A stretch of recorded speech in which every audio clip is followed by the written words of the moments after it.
and welcome to another session of Groundbreakers Live. I'm your host, Javed Mohammed, and we're very honored to have with us Roeland, Eynde, I hope I got that reasonably right, who is an Oracle Ace Associate as well as the Director of Consulting Services at United Code.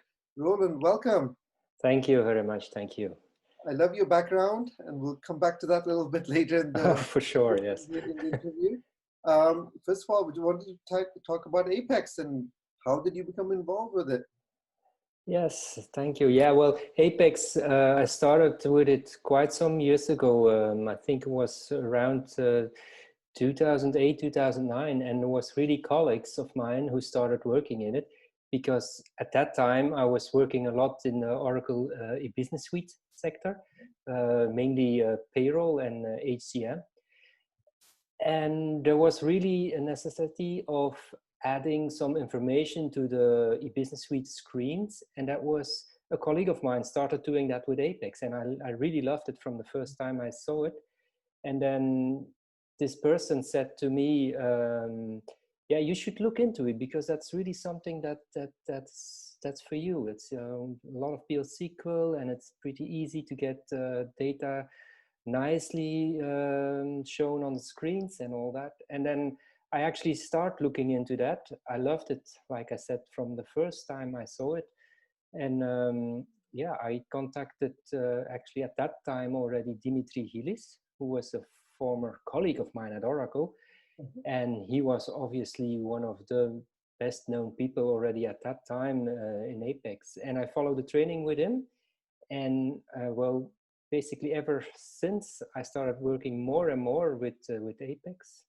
And in the beginning, it was really add-ons to the business suite. Mm-hmm. And then later on, Dimitri asked me if we could do also projects together. And then we started also doing projects from real custom development. So yeah, it's a very long trip for me already. Starting Apex 3.2 was my first version. And wow. Yeah. Okay. So you probably developed like many applications with it. And I know it's always hard to pick one, but I'm going to ask you to pick one. Is there one that you're really passionate about or something that you're really proud of? Yes, that's one. And that's actually the first big custom development project that I did. And it was for a customer in the Netherlands. And everything there was special because it was really the first time I did it out of nothing to do with the business suite. And the customer was special because they were like these, they had huge ships on the ocean and they would make pipelines over the ocean and or under the ocean better. And basically to build all these things, they needed software from basically from start to finish. It's when they wanted to buy material, they wanted to get quotes from their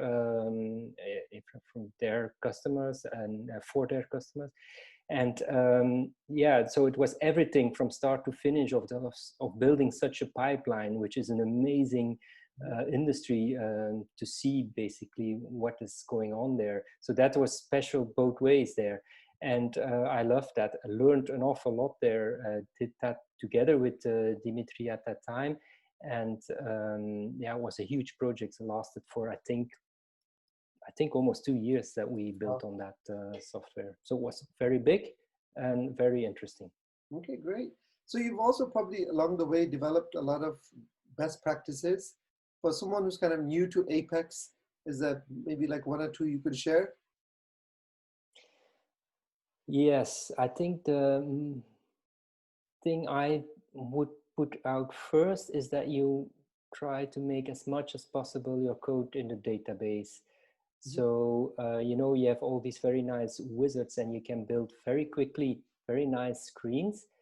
But if it gets a little bit more complex, I'm a fan of doing everything in stored procedures. It's a bit, probably it's old school.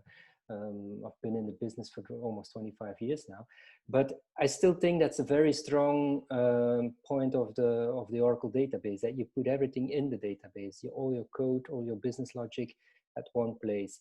So that's something I would recommend everybody to do as much as possible in the database. And the reason to do that is because it's like better performance, better for maintenance. What's the reason behind that? The primary reason is the maintenance. It's very easy if everything is at one location, because you can get lost quite quickly in Apex. There's a lot of points where you can do exactly the same thing. Mm-hmm. And if you have to open the code of somebody else, it can be very difficult to find really where is everything. And if you use like to insert stuff, if you really use your own APIs, then that makes that a lot easier. Also your validation when it's in the database. I think that's one of the main things where a lot of time can get lost if you're looking at somebody else's code. Okay. And just as there are things to do, there are probably things to avoid. Anything you want to share on that front? Things to avoid, that's a very good question. I can't really think of something. How you can say how to avoid? No, I wouldn't know one. Really. All right. Okay. So, all right. That's no problem. Now, for some reason, you look great, but I'm looking at your background. It's just begging the question. So, as we move from Apex to beautiful gardens, what's the best practice behind having a beautiful garden? Or what should you avoid to get a garden like that? All right. Yeah, a garden like this is a lot of work, but I'm really fortunate that my father-in-law is absolutely a garden lover, and he does a lot of projects in our garden. They live at the same house that we live in. So basically he comes up with the projects and I assist him. And basically I want to see if your fingers are green. Oh, no. They're clean. No, but it is true. It's a lot of work, and it's every weekend I'm in there. But if I look at my father-in-law, he's in there every day. So I'm doing fine there. But I think if you're talking about good practices and what you should avoid for gardens like that is that you just work in it and never enjoy it. That's something you should avoid. Please also enjoy your own garden if you work in it. That's the main thing. Very good suggestion. Yeah. Roeland, it's been a real pleasure speaking with you. Thank you so much for sharing. Okay, thank you very much.